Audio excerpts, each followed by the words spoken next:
Elles ont marqué à jamais la deuxième saison de Star Academy. En 2002, Nolwenn Leroy et Emma Thomas ont poussé les portes du château de Damary-les-Lys pour vivre une aventure exceptionnelle.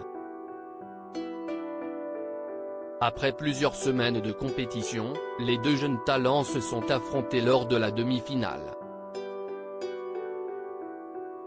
C'est finalement la pétillante bretonne qui a décroché son ticket pour la finale et remporté la seconde édition du célèbre télécrochet de TF1.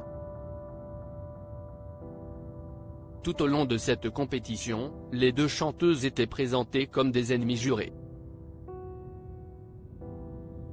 21 ans après leur passage à la Star Academy, Emma Thomas a levé le voile sur la nature de sa relation avec Nolwenn Leroy.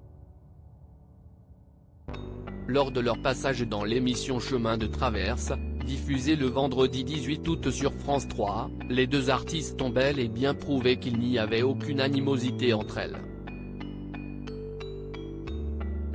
Emma Thomas et Nolwenn Leroy ont partagé un adorable duo sur le titre évidemment de France Gall. En partageant ce moment musical dans une story Instagram, ce mercredi 23 août, la maman de Valentine et Antonin en a profité pour revenir sur son lien qui l'unit à Nolwenn Leroy.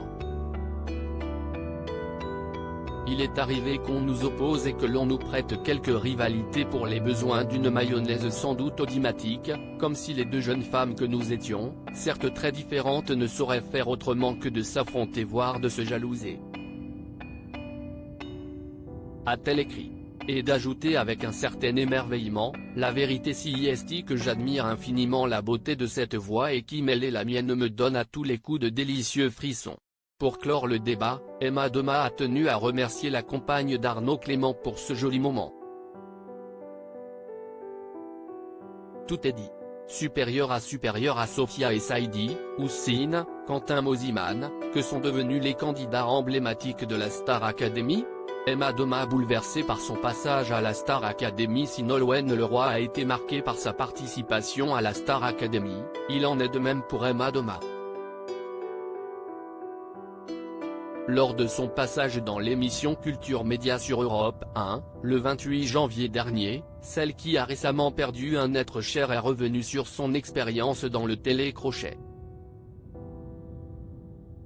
Ça a bouleversé ma vie, dans tous les sens, a-t-elle assuré. Avant de poursuivre, si est une expérience extraordinaire, incroyable où j'ai vécu des émotions multiples. J'ai fait de très belles rencontres. J'ai été bouleversé, j'ai été perdu. Au cours de cette interview, l'interprète du titre Tu seras a assuré qu'elle avait mis 10 ans pour s'en remettre. Crédit photo, Véran.